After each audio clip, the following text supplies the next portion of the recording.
What's up, guys? It's your girl Virgo Queen here, and you are watching The Todd Atkins Show. Todd has been involved in covering the sport of mixed martial arts since the 1990s while living in Hawaii and Japan. Subscribe to the channel and stay tuned for future episodes.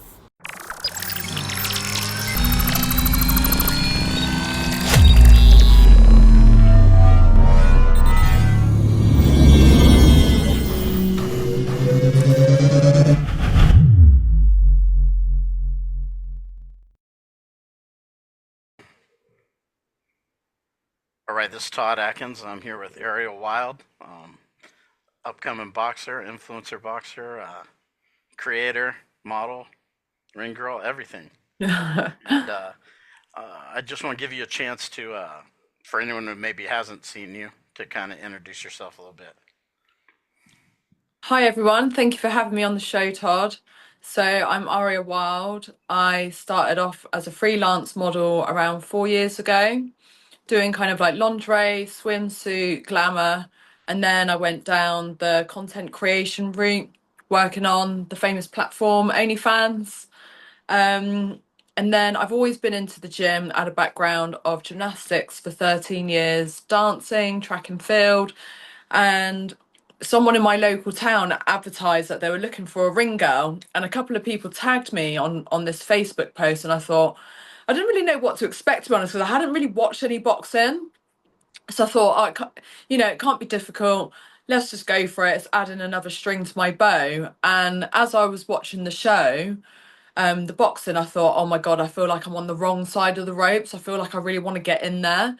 So then I threw myself into boxing, and now we're about 18 months deep. I've had 10 fights, and I'm fighting in 2 weeks' time. Now, I want to ask you something because you mentioned the gymnastics. For someone like me, old school MMA guy, George St. Pierre is one that was really big into that. I don't. Are you familiar with George St. Pierre? Sorry, I can't say I am, to be honest. Yeah, Yeah, he's I don't really follow it too I would closely. say of the second wave of MMA fighters after the very first fighter, he was, maybe arguably one of the greatest ever. And he was Oh, big in I feel bad for not knowing who he is. he was really big in the gymnastics. So I kind of Mm, want to talk to you about okay. how do you feel the gymnastics kind of set you up to start doing, more of this combat Yeah, sports and things I like think that. it was a really good base for me, to be honest, because with gymnastics, you have to have a really good understanding of how your body works. You have to have really good control over your body, also the discipline with it as well, and just learning to be quite free flowing with your body as well as controlled, even though it sounds like it contradicts each other. Both components are so important in gymnastics. And with boxing, I guess it is partly like a dance. You are moving around in a, you're light on your feet and stuff. So for me, I feel that the gymnastics has definitely come into play later in my career as opposed to right at the beginning. At the beginning, I was quite stiff, wasn't too agile, didn't have great footwork. But I think as I've developed as a fighter, I have found my flow with it a lot more, and I can definitely feel that the gymnastics has paid off. Now, in gymnastics, what were the things that you think you were mainly? Because at least when I watch like Olympics and stuff, certain people do certain things, whether it be the rings Yes, or arms. yeah. What were you doing primarily, or was it a So multiple? I was quite good at dancing, but also it was tumbling as well. So sorry, I'm just getting over a chest infection. Um, I wasn't too successful as an independent gymnast, so I went into something called team gym. So this is when you work in a team of, I think it was between like 8 and 15 gymnasts, and collectively you do a dance routine, and then you all do a tumble track and trampette. So the thing that I was best at was tumble and also floor work as well, just dancing, moving, and jumping. Hmm. Because a lot of those things it can build a lot of strength with, like the rings, the pommels, all these Yes. things. Yeah, I mean they were more for the males, the rings and the pommel horse, but even just like your basics in gymnastics, learning how to jump correctly, point through your toes.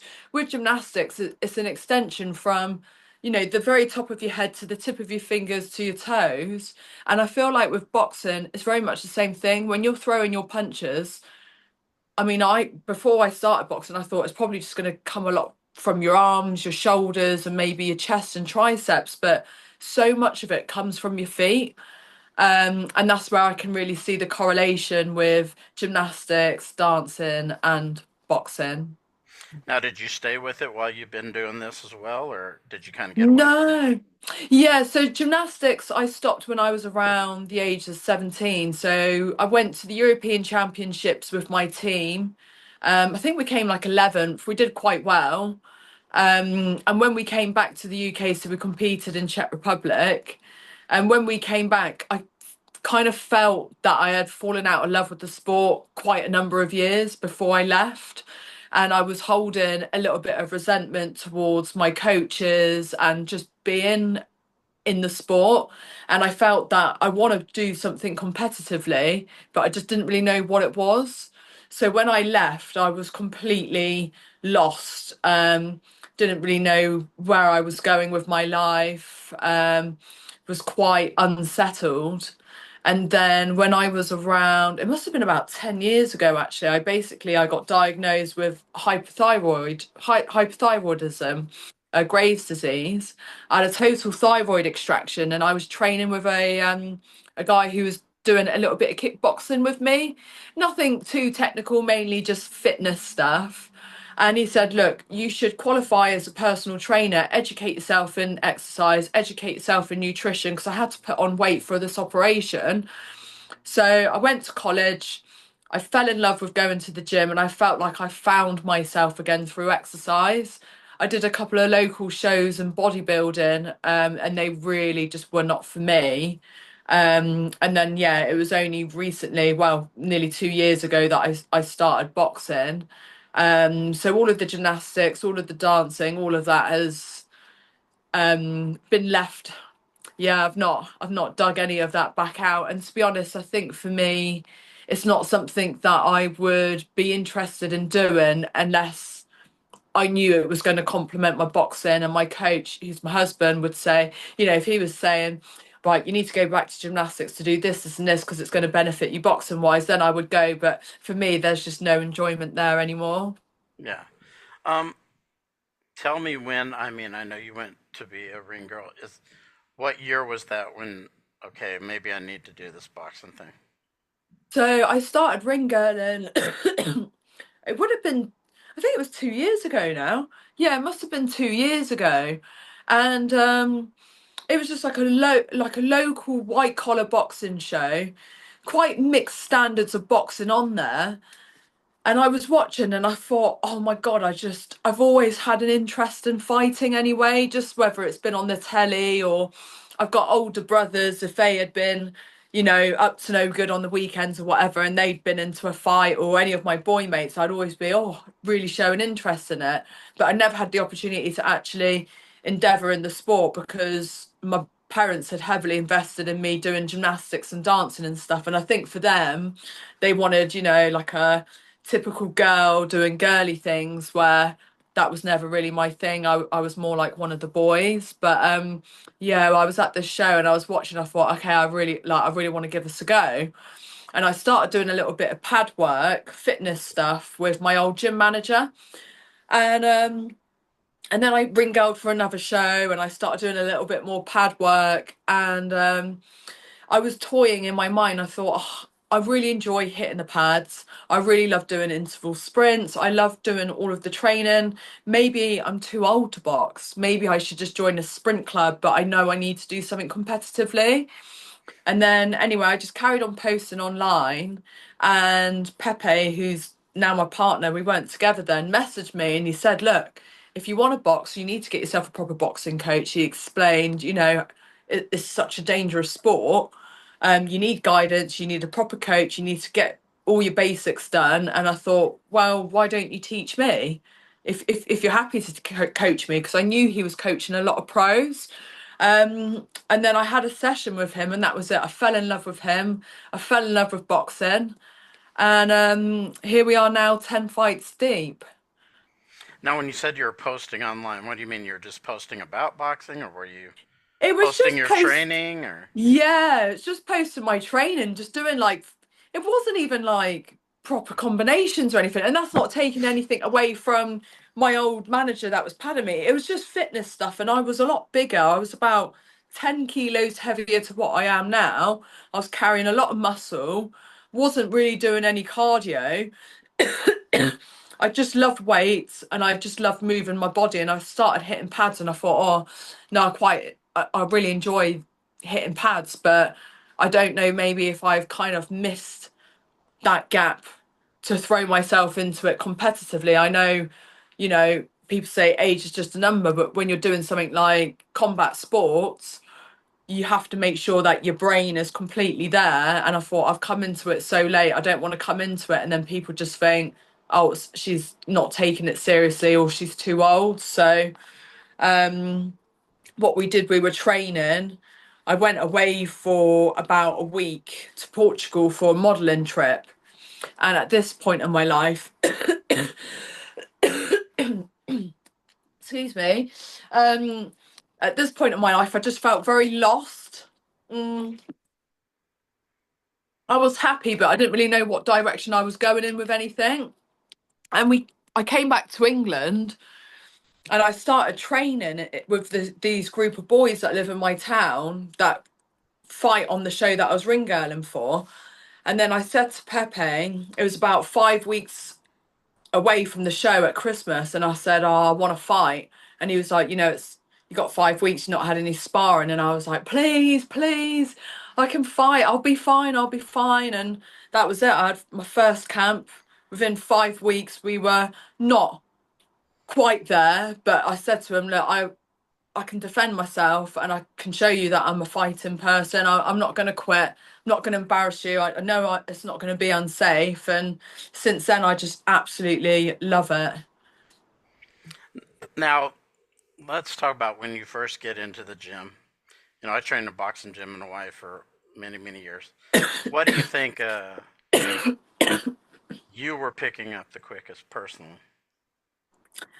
Um, I'm not really too sure. I think I'm very good at, because I'm a keen learner, because I really wanted to do it and I knew I didn't have a lot of time in my hands, I was absorbing the information quite quickly. And I found after being shown something several times, I would pick it up. Um, so I think for me, the thing that I found easiest was kind of fronting more on the front foot, being more of an aggressor coming forwards. And then it was later on, as I had more challenging fights and stuff, that's when I learned how to become more defensively acute, which was something that I've really lacked in the early days. But I think that's quite normal, isn't it? It takes a little while for things to start clicking. And even now, nothing's perfect, but just from my fight in February, the one before that was in November, the progress I made in that period of time, defensively and catching and countering and stuff, the progress is so big. It's like, oh, sometimes I kick myself because I think if I'd done this when I was younger, when I'm more receptive to learning and making progress, I could have been, you know, a big champion, hopefully a household name. But it's all right, we'll just do it at a later date instead. Yeah, um, like you're saying, you're getting started late. What do you think as far as like how many times do you want to fight a year to where you want to obviously have a goal to accomplish something? How many fights do you think it Yeah. would take? I mean, last year was very active for me. I had 8 fights in 1 year. And this year so far, there's been a couple of shows that have been postponed. Things have been taken out of our control, unfortunately. So I've only had 2 fights, but both of those were on the same night, an hour between each other. But ideally, if I could pick a number, it would be, say, 3 to 4 good, good fights, good hard fights where I have a solid 6 to 8 week camp. That would be the ideal figure. But I think on the scene that I'm on, which is the influencer boxing and the unlicensed boxing, things are changing all the time. Even recently, I was in camp for two fights. One of them got postponed a week out, and then the other one 2 days before the show. The whole show's been postponed, and you just got to stay, like water, stay adaptable, and I just got to be ready, which I am anyway. I'm always in the gym. I'm always grafting, so. Why did it get postponed for? So the first one was for a world title on Misfits fighting Julie Pocker. Um, and unfortunately, I think this was from the Zone, had postponed the whole show. Mm. So April the 19th, the whole show got postponed and they've put it back on in May the 16th. But Julie had already made plans prior to that to travel and study English. And I had some plans as well to go away for work. So unfortunately, we couldn't make the new date. So we're still in communications of finding a date, but it will definitely be this year, either August or November. So we're just finalising a few things. So all of those that I've been asking on socials, especially Twitter, the fight will 100% go ahead this year. And then the second one, which was a couple of weeks ago, there was some unfortunate things with the third party of the ticket people. There was some technical issue with them. So when people were booking tickets, it wasn't registering who was buying them and who didn't have tickets. So they couldn't have put a show on because obviously you get hundreds of people turning up not knowing who's actually got tickets or not. So they had to cancel the whole show. But it's all right. We've got something on the 5th of July. I'm fighting on a show a couple of hours from where I live. He has quite a lot of TikTokers on there, influencers, YouTubes and stuff. His name's Tommy Jacobs. So I've got a girl on their page as my opponent. She called me out. Her boyfriend is Ben Knights. So he's previously fought on Misfits. So yeah, she really wants a shot at me. So yeah, I can't wait to give her a hard night in the office. She's 4-0 as an amateur, so she's got some good ring experience there, and you know how these amateurs train. That it's drilled into them all their technique and stuff, and they're usually quite vigilant, quite quick. I've heard she's quite a big puncher as well, so it'll be a really, really exciting fight. Where did her popularity come from? I, as far as I'm aware, I don't think she's actually got a big social media presence, but I think in terms of amateur boxing, she's well respected as a boxer in that sense. So I'm just game to fight anyone, Todd. Anyone my weight division, I'm like, throw them at me. I just love it. I love a fight. I feel that each fight I learn more about myself as a boxer and a fighter. Um, and it's just gaining more ring experience. So when I do get on the big platforms like Misfits, that I can walk out, more confident, more experience, a better fight IQ, and making it more of a tough fight for my opponent. Are you strictly fighting for Misfits only, or how does that work? So they've been really good. So basically, at the moment, I can kind of fight, continue as I was before. Once I am Misfits champion, I will just be staying on Misfits. So between now and when I beat Julie, I'm just trying to stay active, grace my presence with all these other shows, and then yeah, I will be Misfits champ later this year, and I'll be staying with them. Tell me some background about Misfits, because something me and one of my friends, this guy Michael Hansen, he's an announcer for some mostly MMA shows, but I think he does some Muay Thai in the U.S. also. But we were Oh, kind of talking. wicked. We were talking about influencer boxing in Yeah, general, and especially when it first started popping up, I was like, "There's a lot of people watching this," you know. yes, And yeah, I was like, we were kind of talking about. I was like, I think it has potential. They bring all these people that are popular from whatever, and we were kind yeah, of. So tell me a little bit of background about Misfits, because I know about it, and I know Salt Pappy who fights on it. My yes, wife is yeah. Filipino, so I've kind of joked around with him about being Oh, Filipino, and oh, I've heard great things about him. I've not met him yeah. yet. Yeah, But because so Misfits is the biggest influencer boxing platform. So if you know any influencer, any pretty much anyone in boxing now knows Misfits, right. and you've got the figurehead there, which is KSI. A lot of people um really rate KSI, and then you've got the other hand where people say that he can't really box. So it's just quite a controversial platform because you've got some people that love it and watch it, and some people absolutely detest it, but they still watch it because they want to see people get knocked out. They want to see these people that don't particularly have a lot of, fighting experience or background or anything like that. And one thing that Misfits does do, they do sell out their shows and they Yeah. do bring amazing entertainment, whether it's for entertainment for young children seeing their favourite YouTubers on there, entertainment for someone who absolutely hates that influencer, but it's like, right, she's fighting this girl and I know this girl. And it's just so much going on. And we actually went to a Misfits earlier this year. My friend Carla Jade fought on there. She defended her belt against Melanie.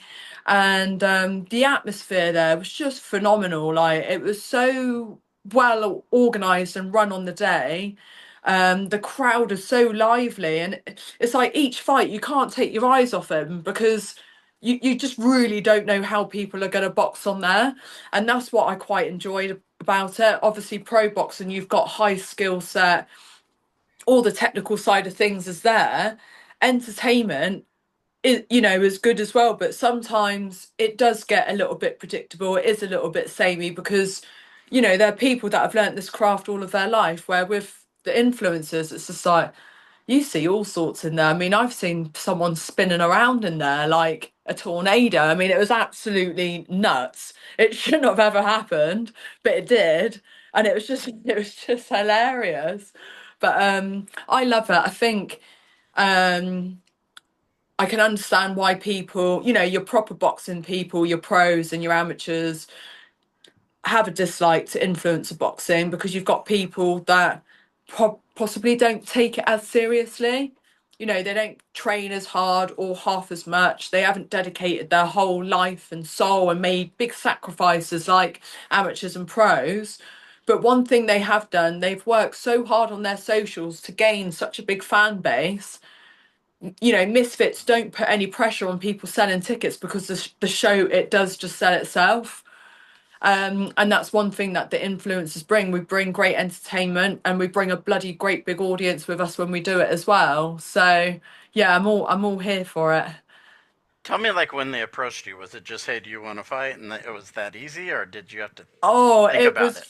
yeah, it was quite difficult actually because when I actually first started boxing, someone in my local gym said to me, "Are you going to fight?" And I said, "Well, yeah, that's the goal anyway." And he said, "You should get on Misfits." And I was like, "What's that?" I thought it was like a TV series, which I think they actually have a TV series in England called Misfits. And I thought, "What's that?" And he said, "It's influencers fighting each other." And I thought, well, I'm kind of a small influencer. I think I had about 10,000, 13,000 followers. And I thought, okay, like this sounds good. And he was saying, the money's really good. It gives you good opportunities. You can get great sponsorship and, meet all these people.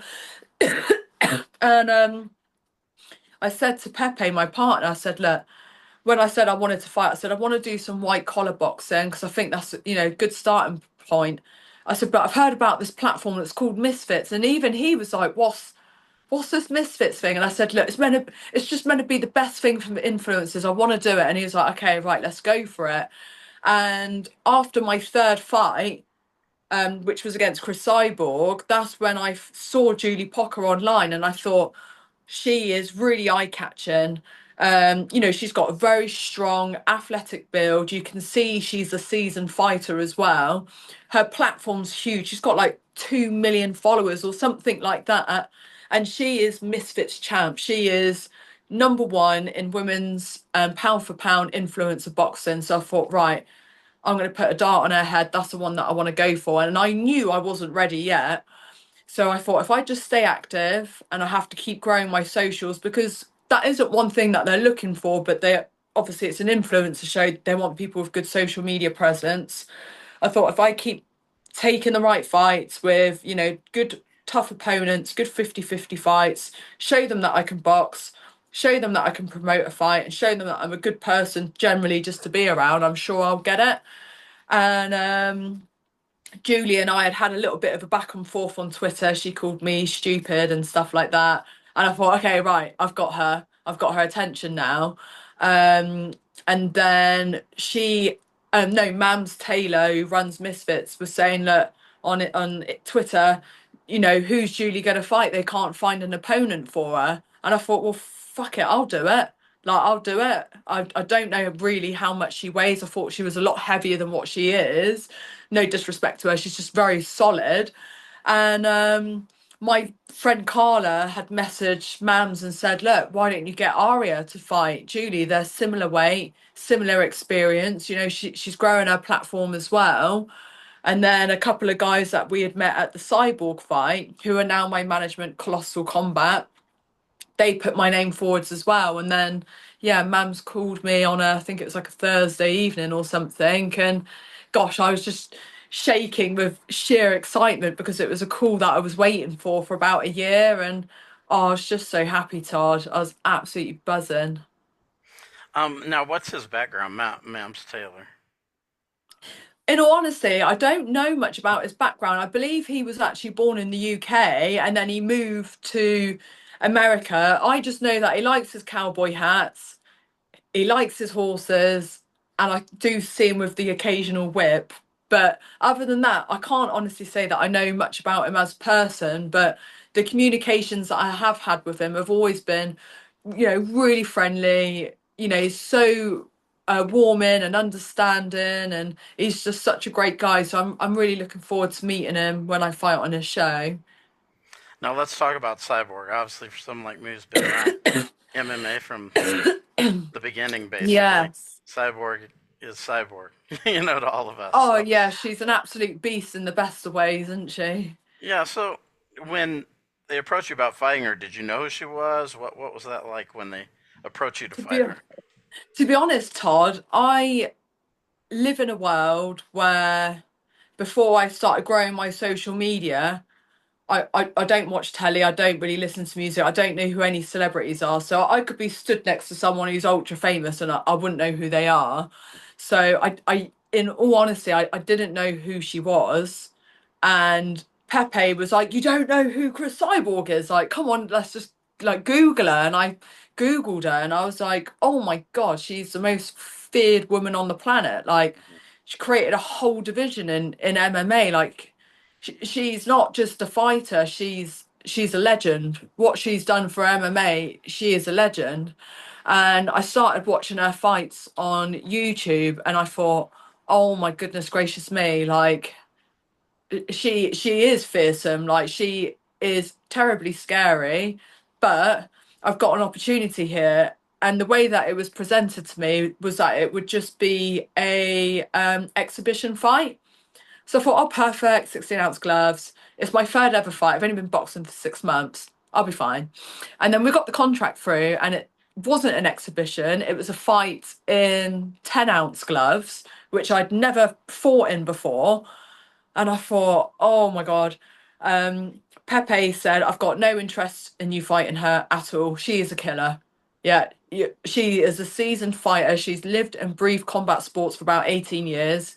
Yeah, she's only had a few boxing fights, but her IQ is just elite. And you've been boxing, you've had 2 fights and you've been doing it for 6 months. He was like, you are good, but this is just a different level. And I literally begged him and I said, please let me do this because if I don't do this, someone else will. And the fight had been turned down by over 120 women, like pro boxers. And I said, the worst that would happen is that I get knocked out on international TV. I can get knocked out on any white collar show. I can get knocked out stood on the corner of my road. So if I get knocked out by Chris Cyborg, that would be an absolute blessing, as mad as that sounds. And he was like, okay, let's do it. And I had 3 weeks to prepare. And obviously, one of the weeks is fight week when you're tapering down anyway. So I only really had 2 weeks to prepare. I had 3 kilos to put on. I didn't have a nutritionist, I didn't have a strength and conditioning coach. We kind of just did it ourselves, and it's just a complete whirlwind. Like was really sick for about a week after I signed the contract with nerves. I thought, have I just signed my life away? I'm scared I'm gonna die.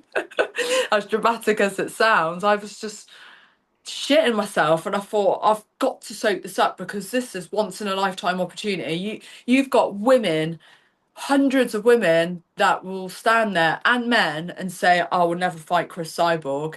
And then you've got one person, a model that's like, I'll do it. And I thought, let's just go for it. But it was hands down one of the most surreal experiences I've ever had in my whole life.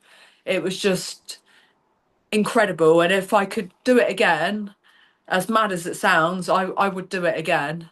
I'd absolutely do it again.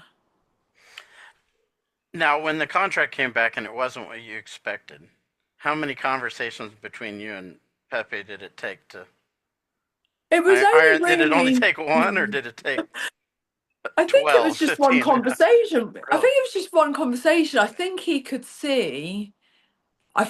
feel how badly I wanted to do it. And I was just like, you have to trust me. Like, I think the fighter coach relationship is one of the most trusting relationships you can have, because the fighters put in their whole life in the trust of the coach, and the coach has this person's life in their hands, and you have to trust that your coach is going to guide you safely. And when a decision's been taken by me, and it's like, okay, we're almost saying, almost fuck the safety a little bit, because if that was anyone else, any coach would have said, look, you're not ready. And I've said to him, as my man, I need to do this. And he was amazing. Like, he was just like, well, we're going to do it the best we can. And he spoke to me so positively. He really kept me like in high spirits, because you've got hundreds of people going, you're going to get knocked out, you're going to die, da da da da da. It was him and our senior head coach as well, John Edwards, but particularly Pepe, was saying, you can do this. One punch can change the whole fight. He was like, if you were to win, he was just like, that will completely change history in women's boxing. He was like, this is the biggest fight in women's boxing, and you can do this. There's no reason why you don't belong here. So he went from him not wanting me to do it, to him being pretty much my only supporter. I mean, backstage as well, he was just like, you've got this. You can, like, just filling my head with all of the positive things I needed to hear. Not, she's been doing combat sports for 18 years. That's the last thing I want to hear when you're going in the ring with someone like that. You just want to hear, call it if you want to fluff it up or whatever. That's what I needed to hear, and that's what got me through that very short 2-week camp. So you get 2 weeks to prepare. How were you? What was the strategy maybe that he was thinking of for this? The strategy was that I would fight her almost like an amateur boxer, very quick on my feet. I'd come in, pick a couple of shots, and then I'd get out. And I would fight, kind of just like on the back foot. Um, but the plan went pretty much completely out the window. Um, she was stalking me down. Hmm. I'd nowhere to go. I felt like her presence in the ring was so big and great that when I went to move to one direction, she's just on me. I can't escape. So that plan just went out the window, and I think it was just a case of just I have to box her. I have to try and outbox her, because if I stand there and bang with her, I'm going to get knocked out, because I know she's going to be a big puncher. And oh my God, Todd, like that power that woman carries it's just, it's almost like a superpower. She's so strong. She's got so much power. But yeah, so the game plan went a little bit out the window, didn't it? Now, looking back on it, like, what do you think you take away from it? I take away that I have a lot more courage than what I thought I had and I've always been a very courageous person anyway. But one thing I've taken away from it is courage, and how important having the correct mindset for what you're doing is. If you fill your head with negative thoughts, you may as well not do something. You have to be so almost, even if you have to bullshit yourself a bit and say, I'm the champion, I'm going to beat her, I deserve this, I deserve this opportunity. Even if you have to lie to yourself to begin with, and then you will truly believe it, great things will come from that. I learned a lot about fight IQ, how important ring experience is. That's something that you can't buy. That's something that you can only gain by doing. So after that, I thought, right, I want to be as active as I can. If that means I get a couple more losses on my record, it doesn't really matter. I just want to fight the best woman in front of me that I've been proposed on that card. And I learned that I was actually a lot better than what I thought I would do. I mean, there were people backstage talking, and Pepe had overheard a conversation, and people were saying that I was going to get knocked out after 10 seconds. And, when you're hearing stuff like that, it's like, oh God, like, maybe I am a bit adventurous thinking that I'm going to do 4 rounds of her. But I did a round and a half of her, which is way more than what I thought I would do. So, yeah, I learned that as well. You just got to believe in yourself and have a solid team. Having a solid team is so key. Now, obviously I've still got Pepe. My team has expanded, and we've just come on strength to strength. Like, all of us feed off each other's good energy, and from that I've really achieved some great things in the last year. Now, even though she was really scary, she is very kind. Mm. Very gracious. What did she say to you after the fight? Afterwards, her and her husband, they hugged me and they thanked me, and they showed so much respect. They showed so much care, compassion, and gratitude in me taking the fight. And they had gone on to explain, finding Chris fights, it's so hard. It's really, really hard. So they said, so for anyone to say, I'll fight her, he said it just really does mean the world to us. And then backstage, oh, they were lovely. We had some pictures. I got her to sign my gloves. And they had invited us to go to their gym, if I want to do some training there, do some sparring with Chris. So we'll definitely jump on that opportunity at some point, hopefully maybe next year. But they're just wonderful people. Like, they're so lovely. And even after the fight, Chris and I have had a few communications where we've congratulated each other on fights, wished each other luck. So they're just honestly such amazing people. And I mean, going slightly off topic, when it comes to boxing and you see opponents having each other's beef and stuff, I understand to a degree it is entertainment. It does sell tickets, and it does, build a great build up to a fight. It doesn't always need to be like that. Chris Cyborg, she could sell any fight just having her picture on it. You don't need to badmouth each other, and that it's all from a respectful place. But the face-offs I had with her, Todd, was so intense. It was like, I mean, I won the. She might have beat me in the fight, but I did weird stare down. That's one thing we do take away, isn't it? We say she might have won the fight, but I won the stare down. Even that, like, the first time I saw her, she walked into the room. It was just like we're just locked in, staring at each other, and it's like, oh shit, it's happening. Like, the cameras aren't rolling or anything like that. It's just us in this room, and you can just feel like she's there to fuck you up, like, completely. But yeah, she's wicked. Yeah, really rate her. Now, when you're looking at fighting Julie Parker, Yeah, maybe versus having that fight, what could you kind of compare the two? I think even though Chris Cyborg has the biggest name in combat sports, one thing Julie is, she is a great she is a great opponent for me because it's more of a matched competitive fight, if that makes sense. I knew with Chris Cyborg, I was out of my depth. Where with Julie, I know I can beat her. So I think the pressure from this fight will be far greater than the one with Cyborg. The one with Cyborg, it was only pressure that I was putting on myself. There was no pressure on anyone else because everyone thought, well, you're going to get knocked out. It's just a case of when. Where with the Julie fight, it's no, I've actually got one knockout on my record. She's not got anything.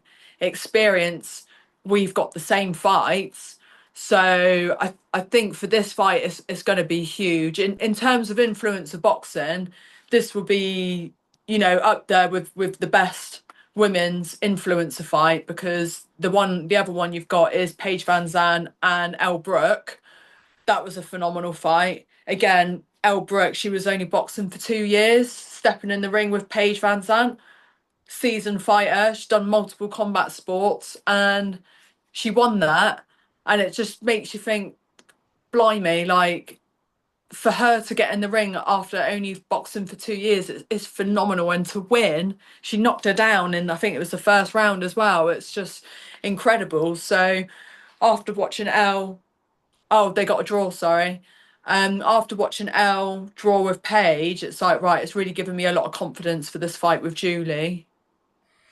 And why do you think? How do you think Julie was able to become champion in Misfits? Why do you think she got to that point? I I do think that I know that Julie is their champ, and I do know that Julie is, one of their favourites. But I think in respect to Misfits, they're bringing people or trying to bring people to fight Julie, and some people just don't want to take the fight. People are either, I don't know, a bit scared. She's got an intimidating factor. She is the champ. She's got this massive social media platform. She's got the biggest fan base on Misfits. So it's a lot of intimidating factors there. But I think for Julie, I don't think she's had anyone really that's given her a proper hard night in the office. I don't think she's had any opponent that has been really quite challenging for her. Yes, she fought a bare knuckle boxer, but the bare knuckle boxer, she was clearly injured before the fight. You could see that she wasn't quite. She just looked like her head wasn't really there that night. But Julie has only fought the people that are in front of her. So if that's the people that she's got to beat, then you can only respect her in that sense. So I think for me to fight her, even Mams Taylor was saying that this is a big challenge for Julie as well. So Now, how many people were at like? How many people usually attend these events? Because I see the crowds are pretty big. yeah, I think do you know how many people are there? About is it 10,000? Five to 10,000, yeah. What's the reception of it like in the normal populace of the UK? Do you think, So as someone who is based there like you? Um, I think the people love it, to be honest. Yeah.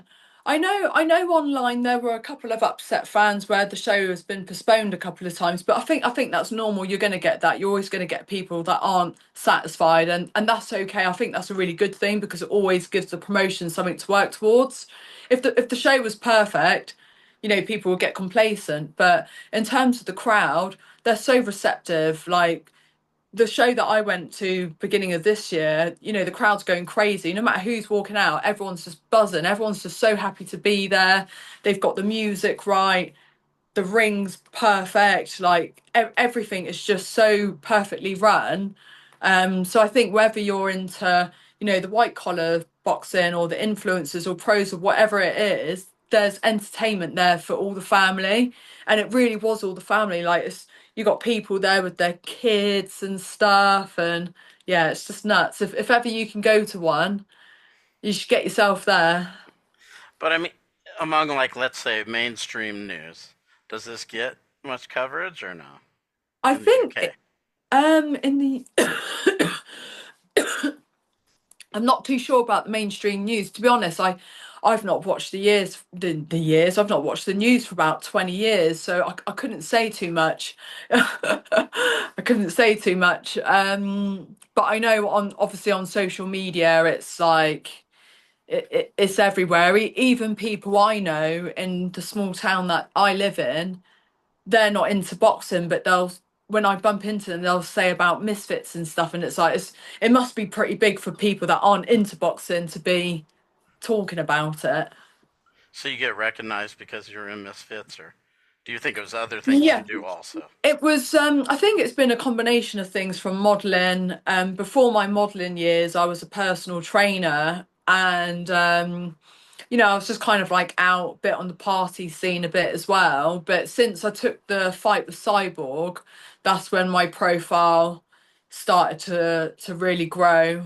And again, modelling as well. I had a couple of good jobs where my socials grew quite quickly, and from that, people kind of recognise, oh, I've seen you do this, or which is all very lovely. But for me, I like to be recognised for my boxing. That's what really gets me quite excited. Yeah. Now, I saw in another interview, I try not to watch too much because I don't want to know the answers to what I'm asking somebody. Yeah. But I saw you had mentioned something about the party stuff and things like that. What was the Yes. That's challenge? some Because water, please. I saw you were going to get into that story, but I didn't want to know everything, so it's kind of Yes, like, yeah. what was the challenge of all that? You think? So after I stopped doing gymnastics, I mentioned earlier I was at a place in my life where I was quite lost. Um, I just didn't really know where I was going, what I was doing, and I'd started smoking weed with some friends, and then kind of went on to harder drugs and drinking alcohol and stuff. And I'm one of these people. I'm all or nothing, and it has some great benefits being like that, because if you're all in, invested in something, you can really maximize your benefits from it. But the disadvantages is if it's something that doesn't serve your health, happiness, peace, or anything like that, it can really bring the worst out in you. And I had just partied, um, became quite reliant on a couple of substances. One was called GHB, that's also known as a date rape drug, and the other one's ketamine. So that's more of like a tranquilizer, relaxing drug. And I just found these two were my vices of just dealing with nothing. It wasn't even addressing issues in my life. It was just I'd just sit there and just numb out from things. And for quite a long period of my life, I was okay with that. I thought, no, nobody likes to talk about trauma. No one wants to sit there with themselves and try and make peace with things, learning to forgive things or people or themselves. And I thought you can just mask, mask, mask. And then I was presented with some health issues. I was having quite a lot of blood in my stools, and I knew I'd pushed my body too far. And I said to my friends one summer, I had such a crazy summer. It was just, I mean, looking back, I would never do that again, but I don't regret it because I did have a great time with the friends that I had then. And if it wasn't for completely wrecking myself, I wouldn't be, the wonderful person that I am now, that's all healthy and recovered. But yeah, so I was presented with some bowel issues. I got diagnosed with inflammatory bowel disease, but before my diagnosis, they thought I had bowel cancer. So quite quickly, I went from being loud on the party scene, whenever, wherever, to then all of a sudden becoming very recluse. I did a 4-day fast with water, no food, and just locked myself away. And I just kept myself to myself for a number of months until I felt mentally okay to kind of go out and start bumping into people again, because you do get a fear of missing out. And you're also, it's almost a bit of grief. You're grieving with, I accept that I choose for these things, substances, places, and people to not be a part of my life. And when it's been a big part of your life for a number of years, it's like, well, actually, who am I? Like, who am I don't know what I've been doing all my life. It's just been a bit of a blur. But that's also why the boxing's so important for me, because I gave it a go years ago, just a little bit of pad work with a kickboxing coach. That didn't really take off. I wasn't in the right headspace then. Tried a little bit of pad work with another boxing coach. he was like, "You're a nightmare. You're coming into training off a night out. You know, I can't train you like that." And he was like, "You're the thing is, you're good. You've got potential, but you can't live a life of a party animal and a boxer. It doesn't work." But I didn't want to hear it. Mm. Story of a lot of fighters, I think. Oh yeah, definitely. You always think you know best, don't you? Whether it's training or nutrition or, whatever it is. But looking back, although it was a little bit traumatic, the health problems, and then I was in, a bit of financial crisis as well. Looking back, I'm so grateful that I've gone through that, because without that, I wouldn't have the mental strength that I do now.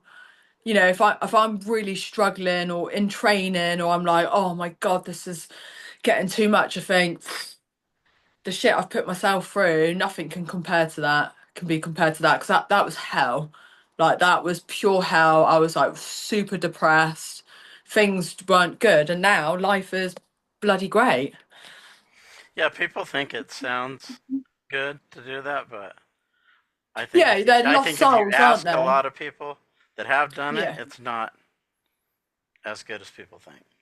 Yeah, I think one thing I've noticed when I've tried to dip my toe back into that scene, just not drinking or anything like that, like I've just gone for a brunch with friends, a girls' brunch, it's in the day, there's food there, it can't be as bad as what, things used to be. And I was there and I thought, all of these people are just, they're so lost in themselves that they have to be around loud music, meaningless conversations, bad food or drugs or alcohol to feel like they fit in. And I thought, oh, it makes me feel uneasy. It made me feel quite sick. It made me feel anxious. And I thought, I've got to get out of this environment. I know this environment isn't for me. And it's not saying that I'm better than the people there. It just means that we're on a different path now. Mm.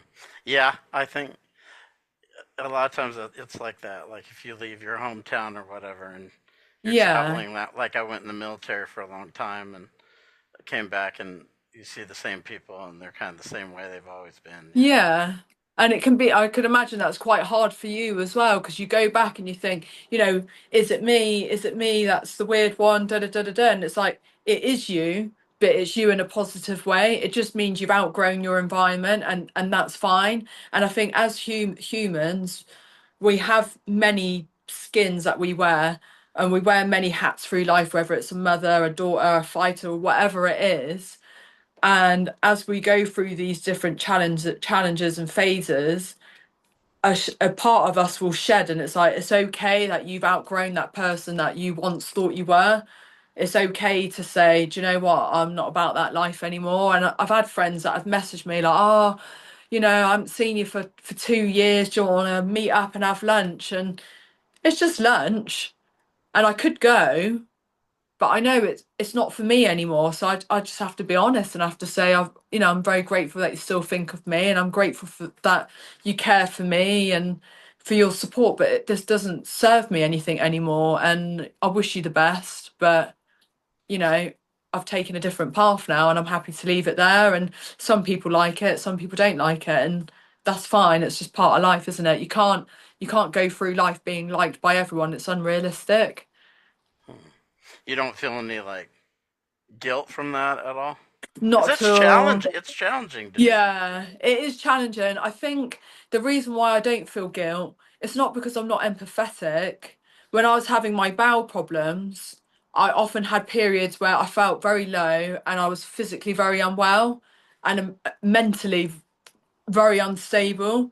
I've been told that they thought I had bowel cancer. I was terribly ill. I was skint as well, and I was struggling to keep my home warm and function, and all of the things that we just take for granted.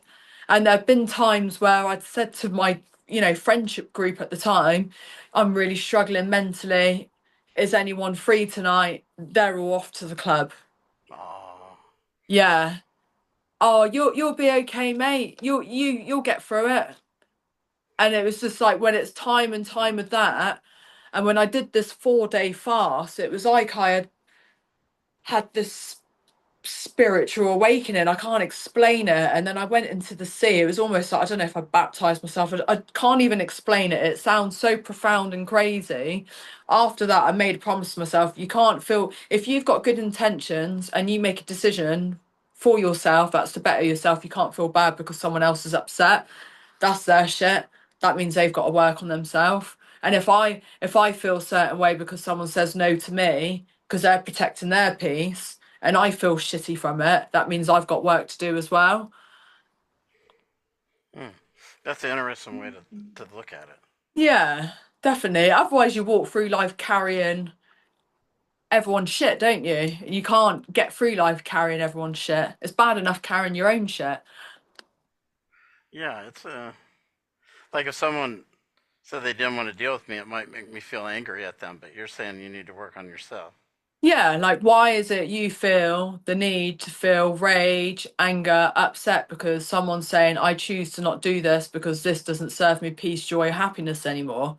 Why are you choosing to feel angry when you should actually think, do you know what? I choose to respect this person because it's taken a lot of confidence for them to say, I'm setting a boundary with myself, and now I'm setting a boundary with this person to not participate in that activity or to not go to that place. If anything, it's a very courageous thing to do, to say to no to people when often we would say yes. Hmm. And we're all guilty for it. We'll all go, yeah, I'll do that, I'll do that. And then as soon as it gets to it, it's like, oh shit, why did I say yeah? Should have said no. Where if we practice saying no more often, that's actually a good thing. As long as it comes from a respectful place, it's a good thing. Yeah, that's really interesting. I never Yeah. thought about it that way. Yeah. And I think it's nothing personal against people. We all get caught in our own world of what feels right for us, and we're all so self-indulged, and this is my journey, this is my trauma, this is me, this is how I think, this is how I feel. We often forget that there's billions of us going through the same thing, and sometimes we just have to be a little bit more considerate and think, okay, that person's saying no, I just hope they're okay. I hope they're okay. Or fair play to you for saying no. Like now, if someone says no to me for something, I respect them. I respect you for saying no because you're doing something that's protecting your peace, that's protecting your happiness. You don't know what that person's gone through to build themselves up to the point to say no. Because, like I said, most of us say yes to things that we don't want to do. Yeah, that's fascinating. I could talk to you about this Mm. stuff forever, but Mm. I really want to give you a chance because I always try to keep it kind of like at an hour. I want to give you a chance to because I mean that kind of just blew me away. Kind of what you're talking about, Sorry, I but ramble on a lot, no, don't no, I? no. I mean it's something like I was just like, wow, I could talk about this for a long time. But Yeah. I want to give you a chance as we're wrapping up to. I mean, we just talked about that, but maybe something that you think is important, people, or in your opinion, is important to you, that maybe could help others, or something we didn't I address. think my main message is if there's something that you feel like you need to do, you need to tick it off your list, whether you want to start doing MMA, start doing boxing, maybe start that art class or whatever it is that you feel so deeply drawn to, and it's been years and you haven't acted on it, you've just got to go and act on it. Just try, even if you try and you fail, that fail is actually a success, and you learn more from those things that you feel like you haven't succeeded in. If you want to do something, whether you want to box and you're 30 years old or 10 years old, just bloody go for it. Get yourself a good coach. That's number one thing. You can't cut your money on a good coach. They've got your best interests. They're going to guide you safely through a fight that ultimately can be life changing, whether that's in health, whether that's in exposure, whether that's a belt, you achieving something mentally. It's key that you get yourself a good coach and just have good people around you. Have good people around you that help you be a better person. If someone's sat next to you talking shitty things about someone, move away because you don't want to be carrying that negative energy. We're here for a short time, let's just make it a bloody good time. fascinating.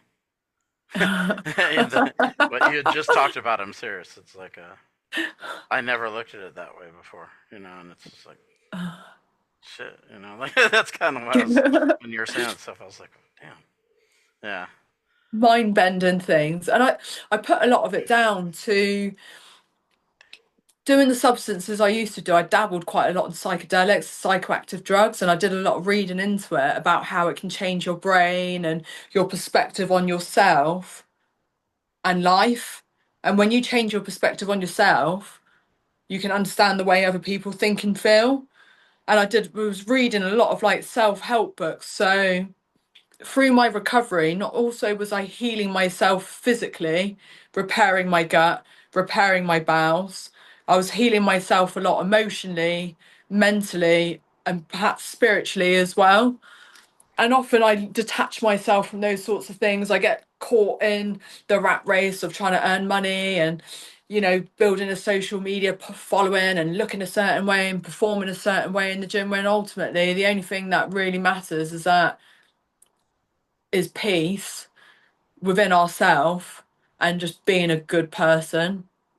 Nothing is more important than being a good person. You can achieve all these things, have all these belts, have all these followers, but ultimately we're all going to die anyway. You should be being a good person, and saying to people that with my social media platform, I want to use this as a place for people to be positive and bringing the best out in people.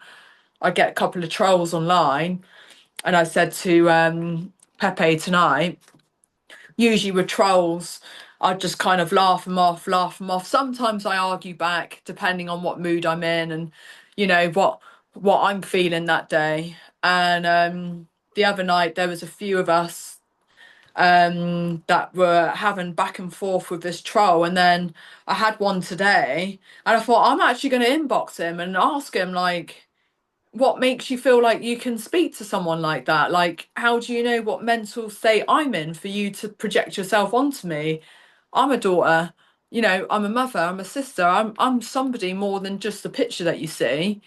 And if someone did that to your partner or your sister or your mother, how would it make you feel? Is it necessary? Is what you're saying enabling me to be a better person? Because it's not. And he was like, do you know what? We had a bit of a chat, and he backed down and he apologized and he deleted his comment. And it's just like, if we all took a bit of time to be patient with the people that are behaving in bizarre ways and try and be a better version of ourselves rather than trying to react, I think the world would be, it's never going to be perfect. We're never going to have world peace, but it would be a better place. It would definitely be a better place. Now, before I let you go, can you tell people that don't know who you are, who haven't found you already, where Yes. they could find you? So I'm on all social media platforms. I've got YouTube, which I've only started a couple of months ago, but that's slowly growing. So I'm doing more kind of like vlog style content on there. So that's Aria Wild Official. And then I've got TikTok, which is aria.wild90. I've got Twitter, that's Aria Wild 111. I've got Facebook, which is Aria Wild. And then I've got Instagram, which is aria.wild. I'll be sure to put all those down in the Yeah. description. You Thank need you. you need you need to share your thoughts with people on this YouTube, I think. Yeah, well, I'm trying to like I feel like I do need to do more sit down talks and stuff. Like I love podcasts because I feel like it's my opportunity to actually put my personality and my story out there. And I think if I can change one person's mindset to being a better person and working on themselves, whether that's not doing drugs, doing more stuff in the gym, whatever it is, if I can help one person, that's one big difference you've made in a big world. Yeah. So yeah, it's good. I really appreciate you giving me a safe space to be open and share my journey and boxing journey with you as well. Yeah, it was amazing. Amazing conversation. I really appreciate it. You're more than welcome. So everybody who watched this today, appreciate it. Make sure to check out Aria Wild. I'll put all of her links in the description. And as always, till next episode, appreciate it. Take care. Good. Thank you. Hola, soy Litzy La Bomba Dilene, boxeadora profesional de México, y estás viendo el show de Todd Atkins, en donde verás y escucharás a grandes talentos del boxeo. No te lo puedes perder.